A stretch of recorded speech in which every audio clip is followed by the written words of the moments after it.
All right. Well, I'm here today with my friend Joel Maxwell. Joel, I think I've known you for about 5 or 6 years or something like that. Yeah, I'd say. at least 6. I've been gone from living here for 5, so Yep. I still have my business here, but That's right. And your business is photography. correct. And the name of your business is Max Bailey, correct? And that's Bailey. Correct. And if you want to learn more about Joel and his business, go to maxbailey.com, photography. Joel, you've always been a really interesting person to me because you've got so many diverse interests. A lot of them have to do with historical subjects, but you're not just a guy who reads history books. You're actually out there trying to be a part of it or making the past come to life with a lot of your pursuits. Yeah, it's called experimental archaeology, where you're using equipment and gear and techniques from the past and relearning the skills that our ancestors learned as little kids that we're now as adults relearning those things. Back in the 1700s, when a kid turned 6 years old, they got a flint and steel for a birthday present, and from that point on, they were responsible for starting all the kitchen fires in the house. So imagine giving a kindergartner a Bic lighter for their birthday present. Did you say 6? I thought Yeah, 6. Oh, 6. I thought you said 16. Okay. No, 6. 6. So 6. That the task of starting fires falls to the 6-year-old. Mm-hmm. What other tasks were 6-year-olds asked to do back in the 1700s? It was survival. I mean, the key was getting enough food to eat for the day, and they worked so hard they ate 5 to 10 times the number of calories that we do. And so, Is that right? yeah, so that's part of our food problem today is that we don't burn as much, so we don't eat as much, and so we don't get the nutrition spread out across a lot more food, so you have to get it out of a smaller amount, and we just don't.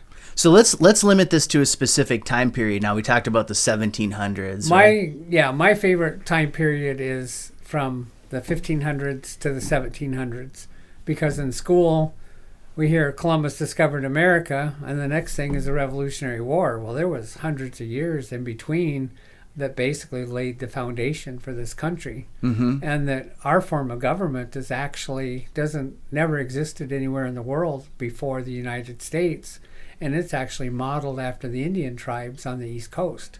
Oh. They had their chief and their village council, and then they had representatives from each village go together and speak for the village. And so a representative democracy. Right. And the Indians got frustrated with the original 13 colonies because they had to negotiate individually with each one of them. And so then our form of government is basically based on the Indian tribes and their councils. That's really interesting. So was there any one particular constitutional author who was particularly influenced by this, or was this just a general understanding? I mean, how do you know that? It's a general understanding I've gotten from studying history, and it's facts I've learned and then my opinion thrown in, so it's not necessarily something you go to the bank with, but it is definitely, we've got a very interesting history.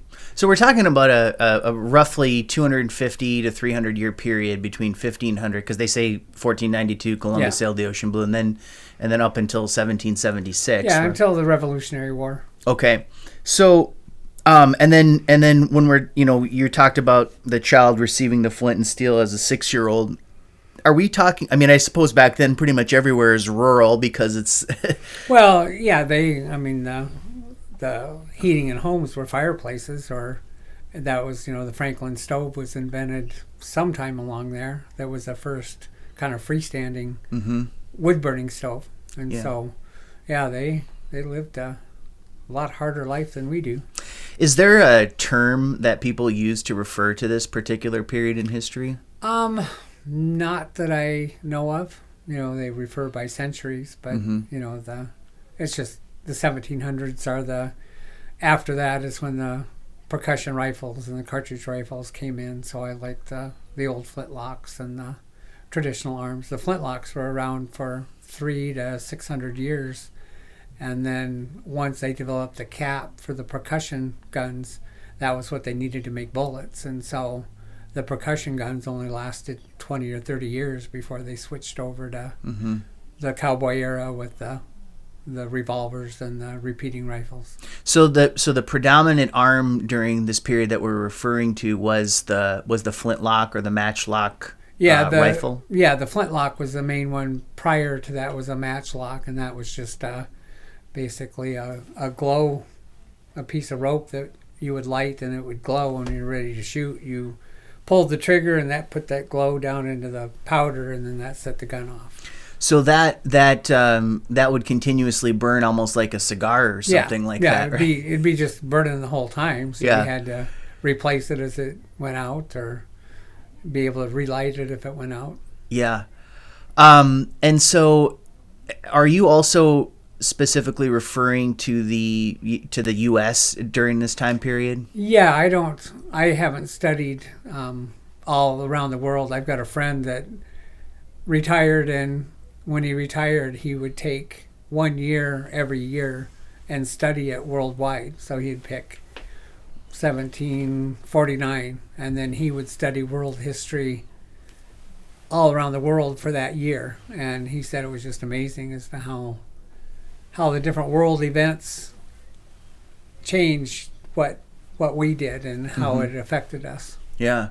Well, and I suppose in those days we're not talking about the age of the internet. It would take a while for a ripple like Napoleon or something in Europe to actually spread to get to the United States. But yeah, it's interesting that fashion even back then was a big thing, and that's what all the women wanted to know, was what the latest fashions were in Paris. And then they made most of their own clothes, so they would try and duplicate those. We think back, they must have just wore what they had, but fashion was extremely important to the women. And even the men, there'd be a blacksmith that would be working, and if a customer came in, he would stop his work and he would put his coat on, his business attire, before he went and talked to the customer. And then after the customer, he would take that back off and get back to work. But a person wouldn't be seen in this sort of slovenly clothes that you'd be using for work, right? What's interesting is that a rich person would wear worn out rich man's clothes before they would wear brand new poor person's clothes. Oh. And so they wore things till they were threadbare, and then typically they were handed down to servants or slaves or somebody else. But they definitely, clothing was a huge thing. And now, so this particular time period, we're also kind of limiting the geography of it to sort of like the East, right? The original 13 colonies, because there hadn't been any sort of a westward expansion prior to 1776. No, what's really interesting. Of course, there were people living here, but it just wasn't the colonial settlers. The French went into Canada and claimed everything south. The Spanish went into Louisiana and claimed everything north. The English landed on the East Coast and they claimed everything west. So all those countries claimed the same territory. And there were settlers along the Mississippi River way back early on, because they came down that way from Canada. So those would be primarily French settlers then at that point. Does the term voyageur, is that applicable to this type of a settler? Yeah, the voyageurs were typically Métis. It's METIS is how it's spelled, but Métis is how it's pronounced. They were Indians, and they were the Frenchmen married the native women, and a lot of those people were kind of short and stocky, and they were voyageurs. And basically they would work all year, and while they were gone, their wife was spending credit at the company store, and hopefully when they got back they had enough to buy a little rum, and otherwise it was back out again, because they needed the money. So and was that how we you can't help but notice that a lot of the native names actually some of them have French surnames, right? Does it relate all the way back to this time? Yeah, a lot of it does. Like Bolio is one that you see. I mean, that's how they pronounce it, but it's it's spelled like a French name. And so it's amazing that those names actually persisted from, it sounds like almost 500 years at this point. Yeah, for some of them. and the French came, they wanted to get rich and go back home. The English came, they wanted to settle and own land. And so the French, when they dealt with the Indians, there was so much upper corruption. By the time the trade goods got to the Indians, there was not much of any value left. And so the French kind of cheated the Indians. The Indians would have been better off aligning with the French. The English treated the Indians better, but they basically wanted their land. And the Indians, to them, selling land was like selling air or water. They thought they were ripping the white guys off by selling them land for a string of beads because nobody could own land. And of course, the white guys thought they were cheating the Indians because they bought all this land for a string of beads. And so it just a clash of totally different cultures. Yeah, just a completely different conception of property ownership.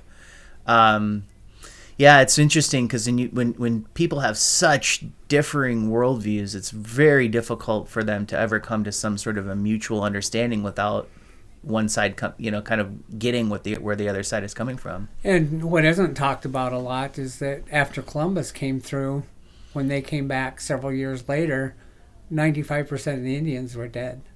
They died from European diseases. And so 95%? 95%. So we basically decimated the Indian population.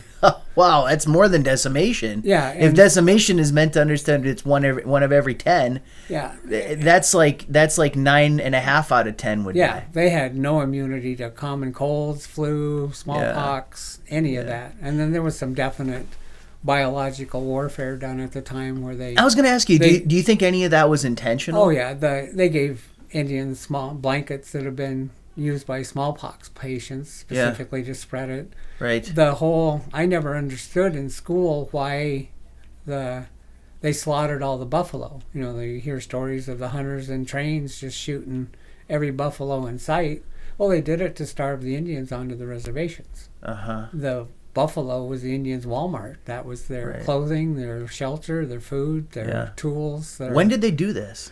Back in I want to say the 1840s. Okay. I think the last big Indian war was sometime there in... Little Bighorn or... Well, it was there was a big conflict on the Minnesota-North Dakota border. And that was kind of the last of the big Indian wars. And after that, it was a matter of just pushing them onto the reservations. Yeah. There's currently, and I don't really know much about it, but there's currently some legislation that's being considered now by the Minnesota legislature that is proposing to give state-owned lands surrounding Red Lake and basically just deeding them all over to the Red Lake tribe at this point. Now, it's a hot topic kind of discussion, and we try not to get overly political here, but I think that there's some relevance to our discussion here.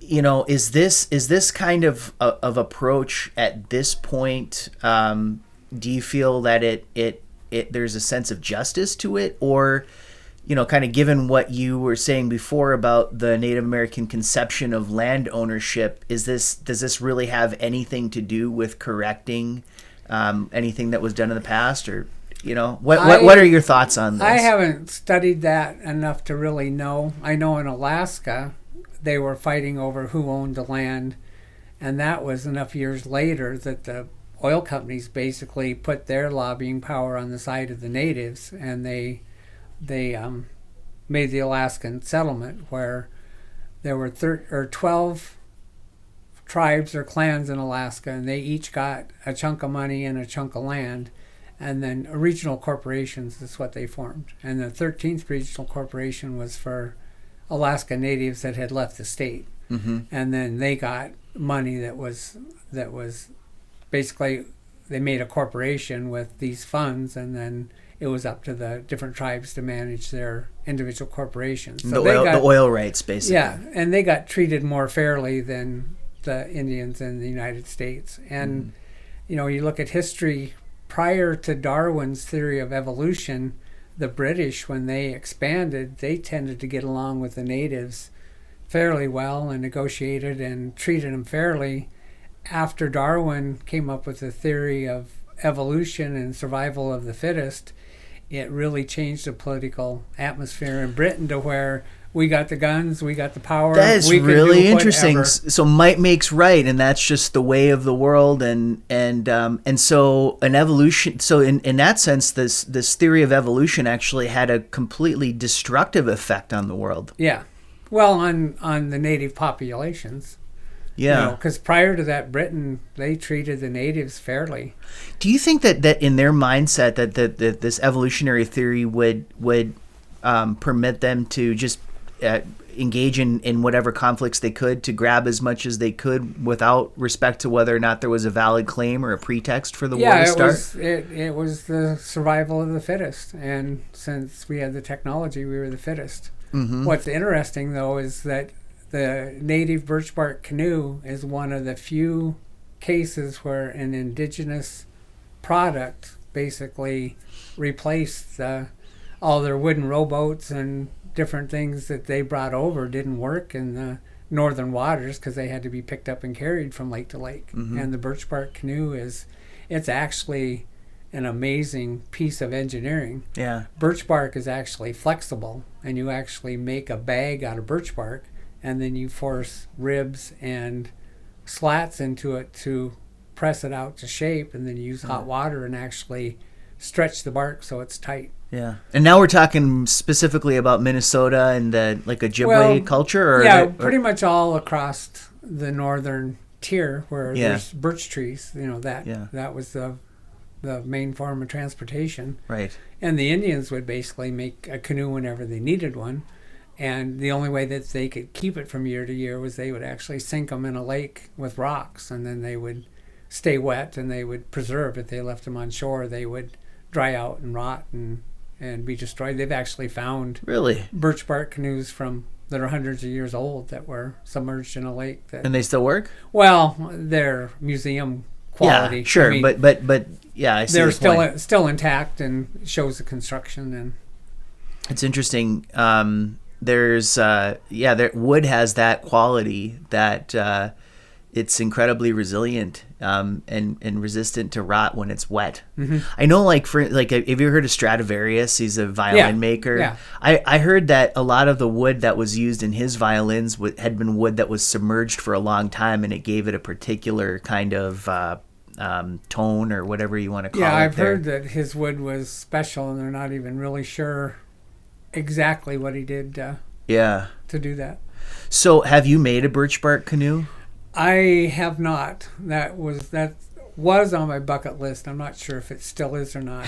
It takes twice as long to gather the materials as it does to make it. And so if a person were to do it, how would they go about doing it? Well, first you have to go to the woods in the spring, and you have to peel off big sheets of birch bark. So you have to find a birch tree that's smooth and round and doesn't have branches for preferably 16 to 18 feet. And then you peel it off in the spring when the sap is flowing, and then you get multiple pieces because we don't have any birches left big enough to do one canoe. And then you roll it up, and then you have to pull, I think it's like 1,000 yards of spruce roots, and then those have to be the bark scraped off and split, and then cedar for the gunnels and the slats and the ribs, and those all have to be carved and split. The Indians before us, they used a beaver tooth to carve everything, and then once the white men came, then they had metal knives. But even once they had metal knives, they didn't change the way they made the canoe. It was still wooden pegs and hand stitched, and it's incredibly labor intensive. It seems like. Yeah. How long? Let's say, how long would it take them to make a canoe? A couple of guys can probably put it together in a week. And then it's probably 2 or 3 weeks of gathering materials ahead of that. So 3-4 weeks you could have a canoe. Mm-hmm. And then what? So you gather the raw materials, and then how do you put it together? You put the gunnels, or the edges of the canoe, Yeah. the top edge. You build that framework first, and then you put it on top of then you take the bark and you sew it together in a big sheet. It's wider in the center and narrower at the end, so when the bark comes around, it's going to usually fall short in the middle, so you're going to have to piece pieces in there. And you stitch it together? Yeah, stitch it with spruce roots. They when they dry hard, and they don't stretch. And so even when they get wet again, they don't stretch out. So it's all sewn together with roots. That's amazing. So how do you think that they came up with that? Just trial and error and experiment. There's other tribes that didn't have birch trees that they made. Yeah. They made canoes out of other bark, but it was not as smooth and easy to work with as birch bark is. And did these canoes have seats, kind of like how modern canoes have seats, or were they sitting directly on the floor? They were typically kneeling on the floor. Kneeling. And that's the way you're supposed to do a canoe. But nowadays we like to sit rather than kneel. Very uncomfortable to kneel for long periods of time. Yeah, I've got an old cedar strip canoe that I've painted to look like a birch bark canoe, and I've done the gunnels and the top part so that from 10 feet away it looks like a real canoe. And I'm going to suspend seats in there like a kid's swing. I'll do a board and a rope on each side it'll hang, but then I'll be able to push it back and kneel down. The canoe I've got it's more stable when you're kneeling in it than when you're sitting in it. Yeah, I'm sure, because the center of gravity is lower, right? And are they generally built for one person or two? I mean, I'm talking about the original ones. The big canoes from Hudson Bay would hold like 4 tons, and so could be 4 tons. They could be 40 feet long with 4 tons in a canoe. Yeah. What could they be putting in there that was weighing 4 tons? Beads and tomahawks and knives and kettles and all the stuff they traded the Indians for trade furs goods. for. Trade goods. How much does a pickup truck weigh? I think about 4,000 pounds. 4,000 pounds, about 4 tons. Or 2 tons. 2 tons. Okay, so you could fit 2 pickup trucks in one of these things? Yeah. Or like the weight of it? Mm-hmm. So how wide were they? Well, those are 5 or 6 feet wide in the center, and then they taper back, and there's actually paddlers on both sides with seats. But they would pack their furs into 90-pound bundles. Yeah. And the voyagers would usually carry 2 or 3 of those on a portage. Yeah. So I suppose just the way that it's designed, that the buoyancy was so strong that it could overcome the gravity of those weights. And most of the voyagers couldn't swim.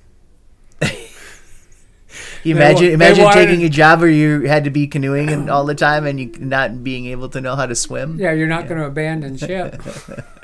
So we're talking voyagers now, and what? So were they fur traders, or what were they? What were they doing? We're talking about Minnesota now, right? Yeah, Minnesota, Canada. Yeah. There was the Northwest Fur Company and the Hudson Bay Company, and one was English and one was French. Mm-hmm. And at one point, they used the same portage out of Lake Superior, but at one point there was a falling out, and is that Grand Portage? Yeah. Uh-huh. They actually made 2 portages, one on the Canadian side and one on the American side. Yeah. But they were constantly after each other and after each other's customers, and there was they were enemies. What kind of furs or other raw materials were they seeking to harvest from Minnesota at that time? Pretty much any kind of fur, but the beaver was the most valuable, because they would shave the hair off the hide, and then beaver hair has a lot of fine guard hairs on it that they could, under pressure, pack it into a shape, and so they made all their top hats and felt hats were made out of beaver fur. So these would be exported back then to Europe? Mm-hmm. And then the crafting of the hat or whatever it may be would mostly be done over there. Yeah, and the whole Revolutionary War, most of the people did not want to separate from England. They just wanted representation for their taxation. We would send the raw materials to England. They would send them back finished and then put huge taxes on them. And then England said, well, we have to protect America, so it's deserved. And of course, Americans protection money, right? Yeah. We've got the ships, we've got the Navy, we've got a. Sounds like a racket to me. Yeah. Well, and that's what launched the whole Revolutionary War. Most of the Americans just wanted some kind of representation in England, and instead, we broke off. Well, you could have taxation or you could have representation, but from England's perspective, but you couldn't have both, right? You couldn't. Yeah, they didn't allow any representation. They treated us as a colony, and so they were able to dictate everything. Do you think that knowing what America became, that England would have devoted more resources to fighting the Revolutionary War? It's so hard to say. England was, at one point they were everywhere, and I think they, like any empire, they just got too big to patrol everything. Mm-hmm. And we never could have broken away from England without France's help. France basically backed us for arms and supplies. That was the other thing England did, was that they didn't want us manufacturing goods in the United States. They wanted us to send the raw materials, and then they wanted to manufacture and send it back. Yeah. So France was our ally during the Revolutionary War. And then later, though, France decided to sort of divest itself of its interest in the Americas, it seems. Yeah, and I don't know how that... Or the Louisiana Purchase? The Louisiana Purchase was Spain, I believe. I think with France... Well, I thought it was France, because wasn't it Napoleon that had sold that to the United States? I don't know. Neither of us are qualified, it sounds like, to really speak about it. Yeah. I know more broad strokes than I do the individual details. Yeah. Okay, so we've talked a little bit about sort of the time period we're talking about now. So what about there's these reenactments that are going on now? Mm-hmm. So we most people have heard of the Civil War reenactors and maybe some Revolutionary War reenactors, but it seems around here, and I've actually attended one of these with you, they have these things called rendezvous, which are pertaining more to this particular time frame. Mm-hmm. So tell me a little bit about that. The rendezvous, they would have fur companies, which was a group of men. Typically there were hunters, and then there were guys that stayed at camp and cooked and worked with the furs. But they would go out in groups of anywhere from 10 to 25 or more, and then they would trap beaver or trade. Well, with the rendezvous and the mountain men, they would trap the beaver, and then once a year they would bring a wagon train load of trade goods in. And of course the traders wanted to trade for whiskey first and get the trappers drunk, and then they'd spend their whole year's wages on alcohol over this week-long rendezvous party. Mm-hmm. And then hopefully they had enough money to buy enough supplies to get them through the next year. Mm-hmm. And so it was a big trade event. The guys had worked all year, and they finally had stuff they could buy, and they were basically rich. They had their whole year's salary that they were getting paid for. So it was just a party and a time. And the ones we do now is reenacting some of that flavor, but you can't go back. Back then there were very few women out west, and our events, we've got plenty of women, and it's more just kind of the unhooking from technology and just kind of learning how they did things kind of the hard way. Who puts it on? There's different groups. I belong to a canoe club that we do one event in the fall every year. There's a group called the High Plains, and that's 5 different states of people. Mm-hmm. In 2025 in eastern North Dakota at the Pembina Gorge, they're going to have an event, and there'll be 600 to 800 people and 250 to 300 camps, and all pre-1840. You won't see any aluminum, any nylon, anything that's modern. Anything modern has to be hidden in your tent. So. And what's the dress code? All pre-1840 clothing. So if I don't know what that means, what does it entail? think of what an Amish dress is like. Similar. I mean, the cloth back then was mainly flax, which now is linen is crazy expensive. Most expensive shirt I've got is a linen shirt that I had made just for the reenacting. Yeah. You know, I'll bet you bought a $25 shirt at Walmart, but spend $200 for a linen shirt for playing in the weekend. So it's definitely you can get into the hobby inexpensively to start, but it's like any hobby, depending on your interest and the amount of money you want to spend, you can go full bore. You'll find on the East Coast they're a lot more strict on everything being authentic and documented.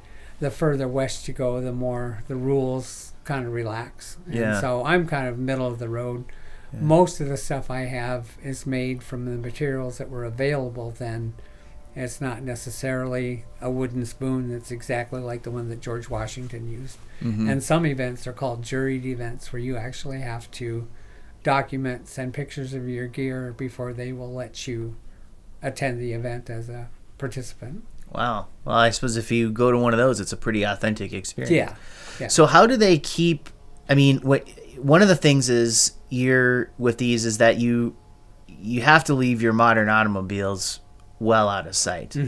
So generally, I think the one that you and I went to, you park kind of, a ways away from where the actual rendezvous is going to take place, and then you kind of have to hike in. Yeah. Because when you look around, you don't see anything modern, right? No, even the toilets usually have a burlap covering around them, and so you can take black and white pictures, and it looks like you were back then.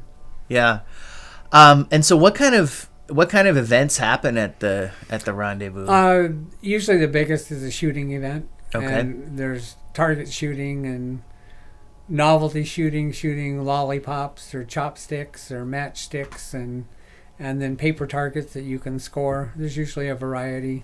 Trail walk is where you walk down a trail and they've got different targets set up along the way. Primitive archery is gaining more ground and throwing tomahawk, and they've always got kids games, and it's always a real family-friendly activity. Kids just kind of run loose, and everybody kind of keeps an eye on them, and there's a lot of families that participate. So the shooting events are all black powder, single shot, basically, right? Yep. And there's a few rifles that I recall being particularly popular, probably because they were popular in the time period itself. But one of them that I remember was a Hawken rifle. Yeah, the rifles prior to Hawkins, the stock went all the way from the part that hit your shoulder all the way out to the end of the barrel. And they were always weak right where the barrel and the stock got bigger. So a lot of times they would break there. Well, the Hawken put just a shorter piece of wood on the front of the gun, so you didn't have as much wood going to the end. And then they also made the trigger guard so that it reinforced that weak spot on the stock.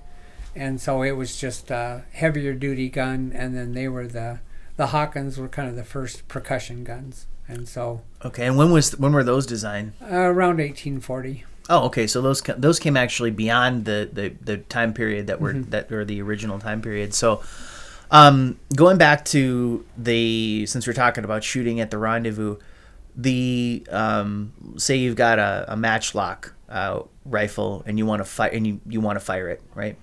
Can you kind of explain sort of a step by step as to what I need to do to get the rifle ready to fire, and then just through the process of pulling the trigger? Yeah, typically the gun was clean last time it was used, so it's got oil in the barrel. So then you'll want to put some powder with a flintlock. You put it in the pan and then fire it without a charge in it. Well, then that kind of heats up the barrel and burns out that oil that's in there.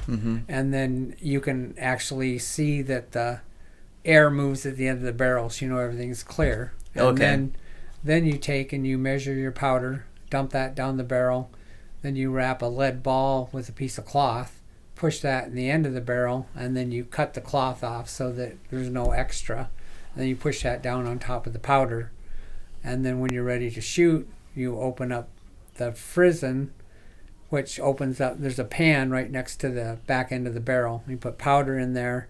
The frizzen closes over it. When the flint rock comes forward, it hits that frizzen, throws a spark into the powder, sets the powder off, and then when that powder goes off, it goes sideways into the barrel and shoots the gun.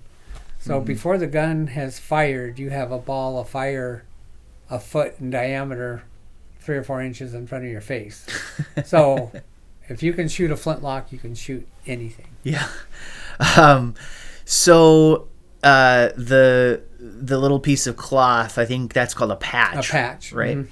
What's the purpose of that? The patch seals the lead ball into the rifling of the barrel. So then the rifling is what spins the ball and makes it more accurate.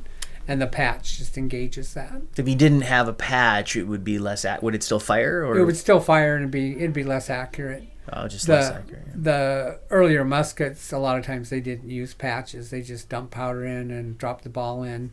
But then that was back when the armies fought more like chess games, where, well, he's got 100 guys and I only got 50, so I'm going to retreat. And they didn't even aim. They just pointed their gun and shot. And don't fire till you see the whites of their eyes. Yeah, basically. pretty much. Yeah. And then the British thought the Americans were just so unethical because we would snipe their officers, and that was just kind of against the rule of war. You don't shoot the officers, you shoot the soldiers. And so they thought the Americans did not play fair. Plus we would hide behind trees and shoot at them from cover instead of marching out in the middle of a big field. Guerrilla warfare. Mm-hmm. What does the term Minutemen apply to this? Yeah, well, the Minutemen were the militia, and you can find people that argue on both sides of the Constitution. At the time, the militia were the citizens, and if there was an attack, you rounded up your neighbors and you went and fought them off, and once a year you would practice as a group, so to speak, but those ended up being more drunken parties than actual. Seems like that this is a lot of like there's a legitimate purpose, and then it just turns into a drunken party, right? Yeah. Yeah. A lot of drinking back then. Mm-hmm. Why'd they call them Minutemen? I think because they could be there in a minute, but I'm not sure. Oh, okay. I thought it had something to do with like actually their ability to kind of reload the weapon and get that ready to shoot in a minute or something. A good soldier with a musket can load it 3 times in a minute. Really? And that's without using a patch. When you use a patch, then it's more time because you're having to force it down the barrel. So that's a lot of gear that they would have to carry around to do all of that, right? Yeah. What's the diameter of the projectile there? About a 1/2 inch. They can go up to almost an inch and then smaller, but 1/2 inch. 50. That's 50 caliber. The most common caliber then was 54. But there wasn't really standardized, so the guy that made your rifle would make a bullet mold to match it. Oh, is that right? And so that you'd have to kind of forge your own bullets to go. Yeah, you'd melt the lead in the same frying pan you cooked your breakfast in.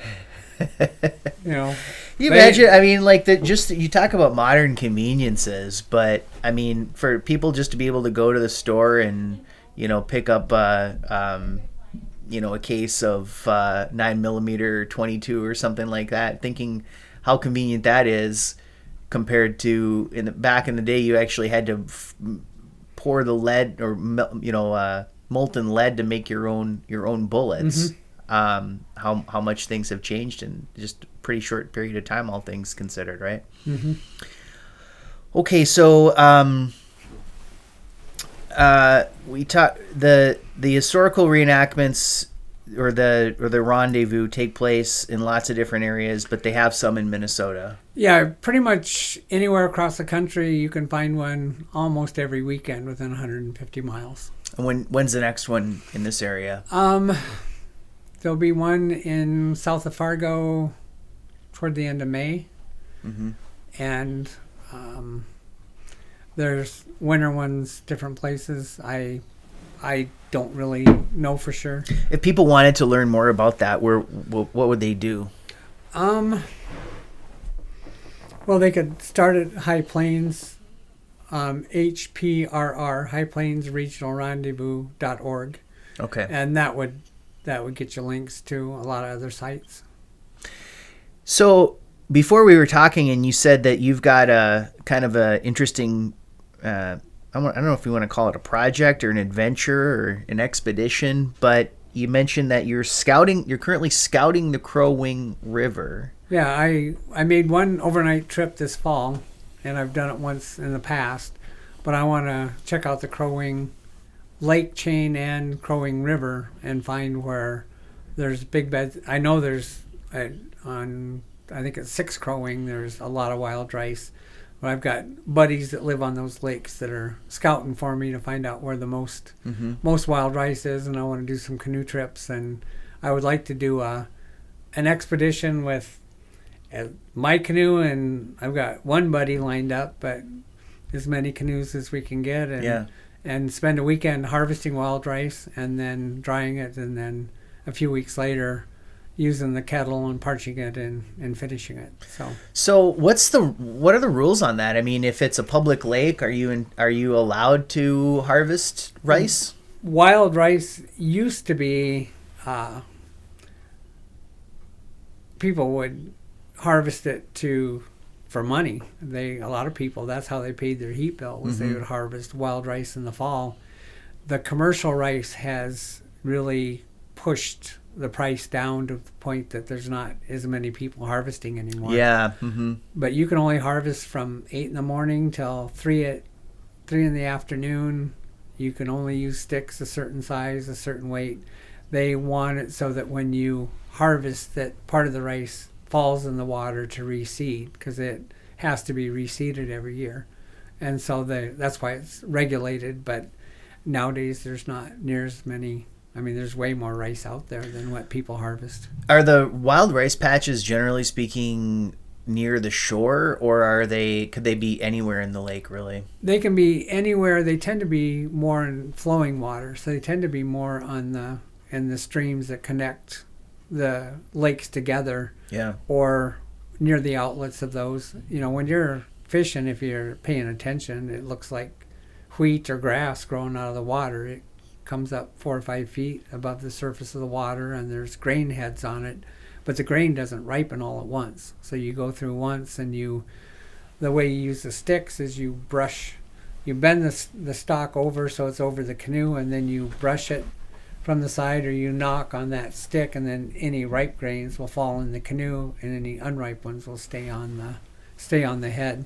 So it goes. So you strike it and it falls right into the canoe. And what falls into the canoe? The grains of rice that are on the head.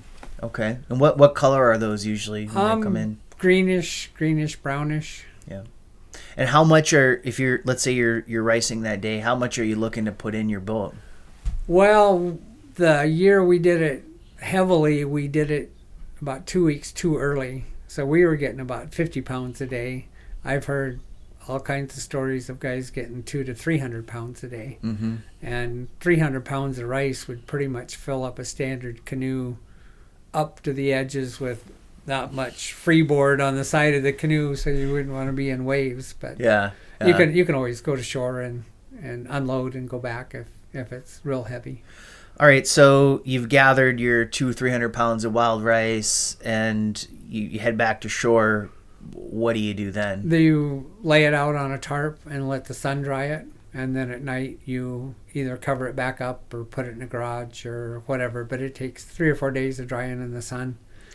And the only spooky thing about it is that the rice heads are full of little tiny spiders and little tiny worms and bugs.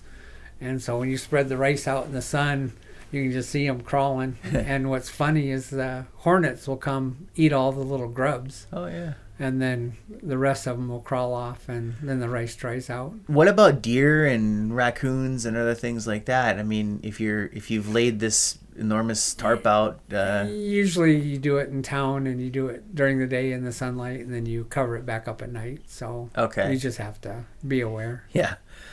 All right. So now it's dry. Is it ready to throw in the pot and boil? No. Now you have to. I'm not sure how the Indians did it before white men with their metal pots, but typically they'll take a 30-gallon kettle, tip it 45-degree angle and put it on a campfire, and then they'll build a fire up against the bottom of it, and then Why do you have to tip it like that? It's just easier to stir. Oh, and I then see. Yeah. it's the bottom of the pot is hotter, and so then you stir the rice up against that bottom. It doesn't just sit there the whole time. So you stir it, and then it dries it and parches it. And what the Indians would do then was dig a hole in the ground. They'd have a new deer hide and new moccasins, and they would dump the rice into that hole lined with the deer skin, and then they called it dancing the rice. They would tie 2 poles to the tree and hold on to that, and then they would just take their feet and basically grind the hulls off of it. And then once the hulls were ground off, then they would just take a basket and toss it in the air and let the wind blow the chaff away, and the rice would fall back down into the tray. Yeah. What's the modern version of that process? I've got a machine that is kind of like a paddle wheel on a old steamboat that's inside a box, and so it rubs the edges. So I dump the rice in, and then it takes care of that thrashing part, and then I just take a tarp with a fan and stretch it out about 20 feet and dump the rice in front of it, and the rice falls straight down and the chaff blows out. So of the 200 or 300 pounds of rice that you've taken out of the raw rice that you've taken out of the lake, you probably end up with about half of that finished rice. Half of that, so 150 pounds of rice, which is quite a bit of rice. Yeah, because it's $10 or so a pound. Yeah. How long will that rice last? I mean, could you store it up for years and years and years? You could. It's like anything, the quality would deteriorate over time, but it would last. Once it's dry and sealed and away from bugs, it would last a long time. So I would have to think that you enjoy eating wild rice. Mm-hmm. What are some of your favorite things that you like to cook with it? Soup. I like fixing it as a side dish. A lot of people will mix it with regular rice because they think the flavor's too strong, but it's got kind of an earthy flavor to it. I enjoy it just for itself. Yeah. And the modern rice, the commercial rice, they process it more and dry it harder, so it takes longer to cook than the hand harvested rice does. Yeah, and I understand that there was some litigation about that too. A prior guest was talking about wild rice, Mike Swan, and he said that there was some kind of a there was some lawsuit where the producers of the manufactured rice had to indicate that on the packaging or something, or else the other rice could say lake rice or something. I'm not familiar with that, but I know the natives are very protective of the rice beds and the resource. Yeah. So this expedition that you're going to do, you're going to start at the top of the chain and then kind of make it all the way down to Brainerd, or what's the idea there? Along the Crow Wing, every half day they've got a campsite. Some of them are available only by river. Some you can drive into. So that's what I want to do first, is explore, find out where the good rice beds are, and then from there pick where you want to camp. I'd like to do a 2 or 3 day camp and bring the rice back and see what we can do. So where would you start? I know for sure there's rice on the 6th Crow Wing, and the lakes, there's a couple of dams that you have to carry around if you want to go the whole distance. And then the river itself, there's some shallow spots, but for the most part you can just canoe it without having to portage much, or okay. And then, of course, it ends down at I think it's Crow Wing State Park in Brainerd, isn't it? Where it flows into the Mississippi there. I think so. Because I saw when I went there, there's actually an island it's within the confines of that park that's shaped like a crow wing, and that's how it got the name of the Crow Wing River. Okay, I never knew that. Yeah, well, I'm not saying that I know. I mean, that's just what I learned from visiting the park. Yeah, no, I makes sense. All right. So tell us a little bit about you mentioned wild rice as being a natural food source that's readily available and stuff like that. But you also do a lot of other food sufficiency stuff on your own farm in Uppsala. Yeah. We've got 5 acres. We've got 24 chickens. You and your wife, Barb? Yeah. Mm-hmm. And then we've got a dozen bunny rabbits and one turkey and some big raised garden beds that are self-watering. And so our goal is to be as close to food self-sufficient as we can. Yeah. Sell the extra eggs and rabbits and chickens for the stuff that we don't produce, and be pretty much know what the quality of our food is, which is questionable in this day and age. I was going to ask you, why is food sufficiency important to you? Well, just that you don't know what's in the food we buy, and I've got diabetes, and so I have to watch what I eat, and so I want to know what's in there, and know that stuff hasn't been put in. You take a certain level of satisfaction too, probably from doing that. Yeah, it's a hobby. So the chickens, the rabbits, and turkey are all being kept for meat. You got your wild rice, and the chickens are mainly egg layers, and then we'll butcher 20 twice a year, and then and especially all the roosters. We let the mama hens, if they want to sit on a nest of eggs, we let them sit on their eggs and raise their own chicks, which is fun. They're a day old, just out of the egg, and mama's got them running around the yard, digging for bugs, and she'll chirp, and they'll all come running around her legs, and she'll just sit on them to protect them, and one will get separated, and he'll be chirping, and mama will be chirping, and they're back and forth until he gets connected back up. But typically a hatch of 8 or 10 chicks, only half of them survive to be adults. As far as gardening goes, I mean, because you're gardening for food sufficiency.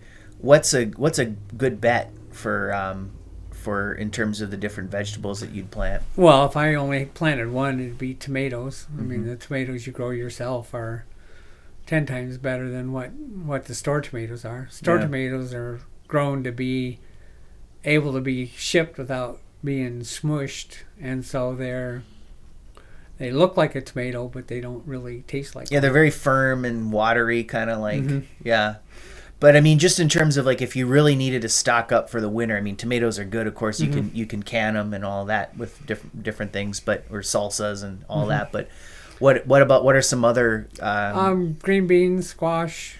The beds I have I've got 2 of them that are 5 by 16 feet and 2 of them that are 5 by 12 feet. They're 30 inches off the ground, so they're waist high, so you don't have to bend over to weed them. And then under each one, I've got 300 gallons of water that when it rains, it flows through the dirt down into the water tanks, and I've got wicks that suck it back up when the soil dries out. So 2 summers ago, when it was so dry, I didn't have to water all summer long. And so that's worked pretty well. Did you come up with that in your I came up with my combination, but it's ideas from a dozen different people. Yeah, where did you learn all of this stuff? I mean, just reading and studying, and I've always just kind of wanted to be self-sufficient. And I suppose you got hunting too. It adds to your stocks of meat. And do you do much fishing? Do some. Not fishing. It's hard to justify the time for the fish you get. Or the expense too. Yeah, you're better off buying. And even venison, you're probably better off buying meat than if you add up all the hours you invest in hunting. But yeah, so hunting I found it to be just, you call it hunting, but it's really just sitting in nature. Yeah. And sometimes freezing. Yeah. The best thing I ever saw was I sat on a stump on the top of a hill, and I was sitting there just watching, and I heard this noise behind me and looked back, and there was a mink. It was about 6 inches long, hopping through my footprints. He followed me right to that tree stump, and then he was about 3 steps away, and he dove down in the snow, and he came up with an injured mouse. So when I had walked to the stump, I had crushed a mouse's nest, and the mouse must have been squealing that I didn't hear, and that mink heard him, and then he came and got the mouse and looked at me like, thank you, and then he hopped off. So that's the kind of stuff you see hunting that you don't see otherwise. Yeah, it's true. I remember, I think it was a couple years ago, I was sitting in a stand, and I had been out trying to shoot grouse like the whole fall and everything, and with very little success. And I just remember one day I was sitting there in the deer stand and just watching like 3 or 4 grouse just hanging out, in front of the stand. And, it's pretty amazing, the kind of things that happen when you're just sitting there and being as quiet as you possibly can, what goes on in the woods. You start to pay attention to things like birds and, I don't know, the wind and leaves, everything. Yeah, leaves moving and every little change in the environment. Yeah, you really take notice of it. And, of course, to me with hunting, it's like just it's staying warm is everything, like last year I went out and I always carry a little buddy heater there, and so I had that heater going, and I don't know what I was thinking, but I went out and I thought, the canister from last year will be just fine. There's still enough left in there for me to get just through the morning, because I had more in the truck, but I didn't bring an extra, of course. Turn it on, lights right up, great.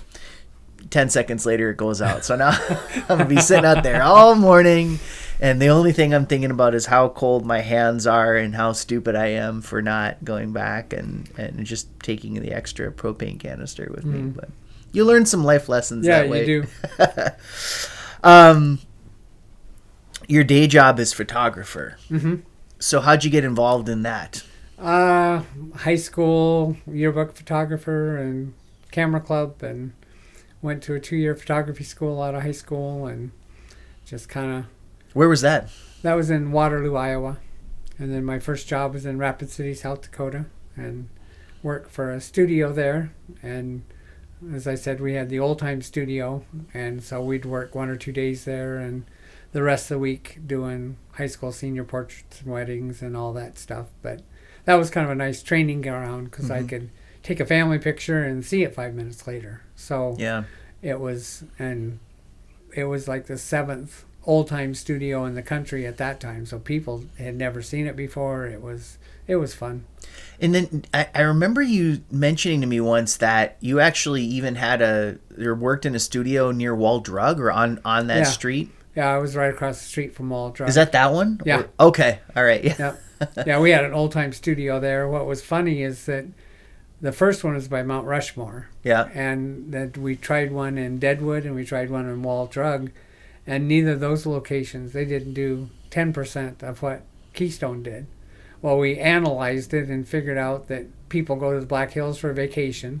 First place they go is Mount Rushmore. On the way there, they may stop at Wall Drug, but their vacation really hasn't started in their mind yet. Mm-hmm. And once they get to Mount Rushmore, then that started. It's time to buy souvenirs. It's time to be on vacation. And so Keystone did super well, and then Deadwood was usually later in the week, and by then, we have enough money to get home and eat the rest of the week. And it's interesting to analyze it in terms of the lifespan of the vacation cycle. Then, and it was a 100-day season. It was from Memorial Day to Labor Day, and if you didn't make your money in those 100 days, you couldn't survive the rest of the year. Yeah. So I remember going when I was younger to a studio and having a family portrait taken. You don't see that as much these days. Well, COVID really put a crimp into the big families. Mm-hmm. And what I mainly do now is business portraits. And I do a lot of pictures for people that want an internet presence, whether it's vacation rental by owner, whether it's a business with employee headshots or pictures of the business. And I'm working with a group where we actually make those pictures smart. So we turn them into miniature web pages where people can click on the picture and follow back to where it came from. The bio of the person, or there's links back to their website or their business, or I see what you mean. So like you go, So we embed information in the picture, and then we know what buckets to put it in so that it shows up. Yeah. And lately we've been studying AI to ask AI what it wants to know, and then when it tells us, then we feed it that information in relation to our businesses. Mm-hmm. So there's an art to taking a good portrait, right? it's not just because I mean the other thing you see a lot these days is the you know sort of the rise of the amateur photographer, right? Anybody's got like a little digital camera and you know can say I'm a portrait photographer and everything like that. But as we know, it's actually a skill that needs that you have to study carefully to make sure that you're producing a good product. Yeah, well, when we started with film, you would push the button and you wouldn't know for a week whether that came out or not. So you were very equipment aware and very aware that, and it was the dollar every time you pushed a button. So now you can take 300 pictures and it doesn't cost any more than taking 10 other than your time. Yeah. So a lot of people are getting by taking tons of pictures and picking out the few good ones, where I try to make all of them good. Mm-hmm. You know, there's closed eyes and, you know, that way. So I do take some extra ones, but I usually know when I've gotten a good picture and just by the sense of it without even having to look. Yeah, I can kind of sort of see when the flash goes off and know whether the eyes are open or whether, you know, good expression or not. And that just comes with years of experience. It's timing and knowing, and then lighting, you know, to highlight the good features. And if somebody's got a crooked nose, you can light it differently so it looks straight. And then Photoshop, you know, I always tell people I can take 10 years and 10 pounds off. I can take 20 years and 20 pounds off, but you won't look like yourself anymore. Well, what do they say? The camera adds 10 pounds? Is it? Yeah, and is that about accurate? Yeah, it's more posture than anything. You know, just like now I'm kind of slumped over. Well, if I sit up straight and lean into the camera a little bit, I'm going to look better than if I'm slouched down in a chair. All right, so I got to make sure I'm always. So is this kind of like maybe will I look better if I'm sitting like this as opposed to if I'm slouched back? The biggest thing that people do is they go square onto the camera. So it makes them look as wide as possible. Yeah. And then they tend to slump. Well, if you turn sideways a little bit, now you're only 2/3 as big, so you're smaller. I see where you're going with that, Turning your head toward the camera then brings the attention that way. So it's a matter of... Suck it in, too. Suck it in, yeah. It's a matter of, you know, composition and lighting and then catching the right expression. Do you only take pictures of people, or do you take some other shots too, or are you mostly interested in portraits and things like that? One thing, I've talked to a lot of people that have run into the same thing. When you take your hobby and make it a profession, it pretty much ruins it as a hobby, because now it's work. Yeah. And so when you're not being paid, you've got, I don't want to go play with the camera. You don't. Yeah, you want to go do this other stuff and not. You don't take any of your law books into your fishing boat when you go fishing, do you? No, but I don't. But I don't. It's true. Yeah. And so, you know, it's the same kind of thing. When my kids were little, I had point and shoot cameras, and they were the vacation photographers. Yeah. You know, everything was a little bit short, but other than that, they did pretty good. Okay. Well, Joel, you know, you've got a lot of knowledge on so many different things, and you know, we didn't get into. I don't think we touched the surface on the things that you know. So hopefully, sometime you can come back in the future. But I mean, I guess just based, I mean, on everything that you've come up to in this point in life, if you were going to start all over as a young person, let's just say, right? Would you do anything differently, or would you? Is there any major thing that you might have done differently?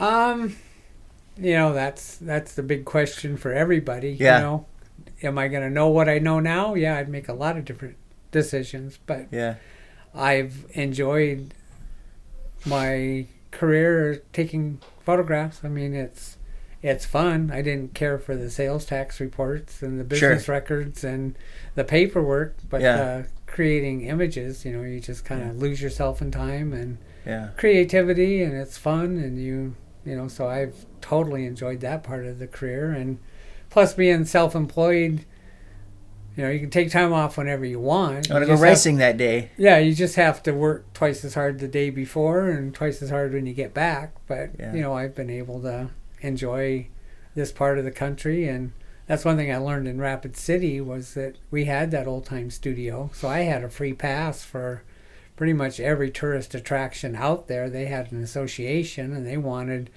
all the other employees to know what Bear Country was like or what the locomotive train was. So we could all go to all those other places for free. And the last week I was there, I was running around trying to hit as many of those as I could when I had years to do it before. So I've always tried to make it a point to enjoy the area I live in. And then, what's that cost you? $2 to drive to Huntersville and get on the Crow Wing River. I don't have to drive to Colorado or someplace else to vacation. We get all these people coming from Chicago and Iowa to spend a week in Minnesota, and we live here all the time. Yeah, we're fortunate that way, aren't we? Well, Joel, it's been a pleasure getting to know you over the years, and hopefully we'll continue that and have you back, and you can talk about something else. Sounds good. Appreciate it, Joel Maxwell. Joel's a photographer, and it's Maxwell Bailey. No, I'm sorry. No, Max Bailey Photography. Thank you. MaxBaileyPhotography.com. And you're also on Facebook, too, aren't you? Okay. Yeah, Facebook. Right. Thank you, Joel Maxwell. You're welcome.